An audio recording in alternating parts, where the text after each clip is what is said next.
Howdy people, it is I, Tony, and welcome back to another episode of TTBurger Game Reviews, and today we're on episode 131, part 1 of 1. Yep, another single part review here, and we got a big one here today. Now, I want to talk about the company Working Designs.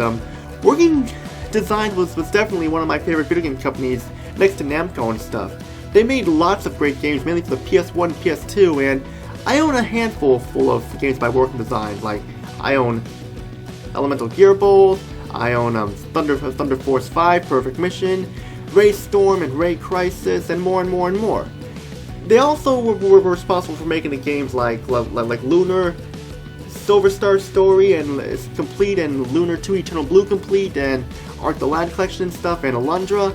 And I will admit I have played those, but I really couldn't get into those games like that because I just really couldn't get into the 2D JRPG style for the Lunar games and the Arc the Lad games, and Alundra was kind of like Zelda, and I'm not really big into Zelda, so I apologize there if I offend anybody there and stuff. I do apologize there. That's my fault. It's just I'm not a big fan of those type of games, but I still like a bunch of their games on the PlayStation 2 and stuff. And before I start this review, I want to give a shout out to two people who I know, BioPhoenix and Casual Gamer, who are big fans of these types of games here, and I wanted to give them both shout outs in this game. And the game that we're talking about here is a 2D platform, which pretty much is a combination of both Mega Man and Sonic the Hedgehog. And it's a great game for its time. It's definitely one of those rare games that does cost a lot of money, like that, but if you can find it, it's worth it. The game we're looking at is Silhouette Mirage, released for the PlayStation in 1997, and it was also released for the Sega Saturn, but I don't own a Saturn. This is the only version I have, so we'll be looking at this one. Now, what's there to say about this game? Like I said, it's a great game. It's fun and challenging, and it should not be overlooked. It's definitely one of those awesome 2D platformers that takes a combination of classic gaming and modern gaming for its time and just blends it together, and what you get is a fantastic 2D platformer side-scroller, and definitely one of the best games on the PlayStation, definitely.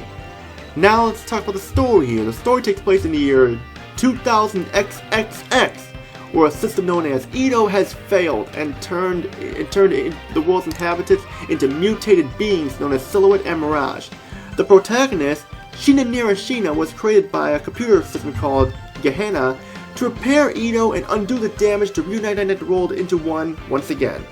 The story has been done before, but it works in a game like this because 2D platformers, they had a lot of games like this. Like you had to get games where the 2D platformers were like save the animals and stuff like that, and defeat the boss like Sonic the Hedgehog and stuff to answering the robots by Dr. Eggman. And of course Mario was rescue the princess and defeat Bowser and stuff. So stories like this, 2D platformers, work really well. Now for the graphics, we have bright and colorful graphics for a 2D platformer. Colorful sprites and crisp backgrounds are definitely really one of the game's strongest points here. And also a very smooth frame rate, and you have an opening cutscene that looks excellent as well.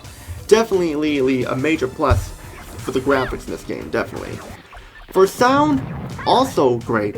We have awesome music. In fact, this is some of the best music I have ever heard in a video game. And the voice acting is okay. There's not much of it though. And of course the voice acting is in English, and it's okay. But I kind of wonder what would it have been like if they kept it in Japanese and stuff. But that's just me though. But like sound, I suppose what to say about the sound. It's like it's awesome. Now for gameplay. Well, I have 3 words to describe the gameplay. Fun, and did I mention fun? Okay, cool. So it's fun is the gameplay.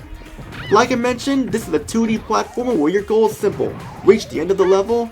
Along the way, of course, you defeat enemies and look for power-up stuff by collecting coins and health and more and more and more. You can buy weapons for Shina and upgrade them at the same time. You have a big amount of weapons that like give special abilities. Like one of them can like shoot lock-on missiles, and another one with like toxic gas and toxic smoke and more and more. It's like a toxic bomb, and you have tons of weapons. Definitely, it gives a classic 2D platformer feel to it, and it definitely works really well. The main aspect of this game is that Shina has two types of sides and attacks to her, which are called Silhouette and Mirage. Both abilities can be used to defeat certain enemies, and Certain enemies can only be defeated by Silhouette, while others can be defeated by Mirage. And so it kind of adds up a challenge there to the game. You have a bunch of moves to use at your wits too, and definitely check out the practice mode if you're new to these type of games, because if you don't, you're going to miss out on how to do special attacks and stuff and more. So definitely check out it. And the practice level is actually kind of fun too, so that's a plus there. It's a fun game overall. My only complaint though is that the game is not very long. You can finish the game in about 4 hours or so, and after that, there's like not as much replay value, but you can go back if you want to collect more weapons and just play it again if you want to. But I'm not really going to take any points off of that though, because it's still a fantastic game, definitely one of the best. Final thoughts here are, if you can find this game, it's definitely worth adding in your collection of working design games and PlayStation games as well. Silhouette Mirage definitely delivers in every way possible. Aside from that small complaint, I'm not going to be taking any points off of the game. It's definitely a fucking amazing game, it's fantastic, I definitely recommend you all checking it out. The score I'll be giving it is a perfect 10 out of 10, and it's definitely worth it. And that's all I gotta say there. And there are a lot of working design games I definitely recommend you all checking out, like Elemental Gearbolt and like those shoot 'em up games like I mentioned, RayStorm, RayCrisis, and ThunderForce 5 Perfect Mission. And even the games I didn't like the Lunar games, Art the Lad, and Alundra, check them out too if you want, because Working Design made fantastic games, and actually they made colorful art too for the manuals and their CDs here too. It's like they're nice and colorful and bright, and definitely shows that they put a lot of care and effort into them, definitely. And that's pretty much all I gotta say.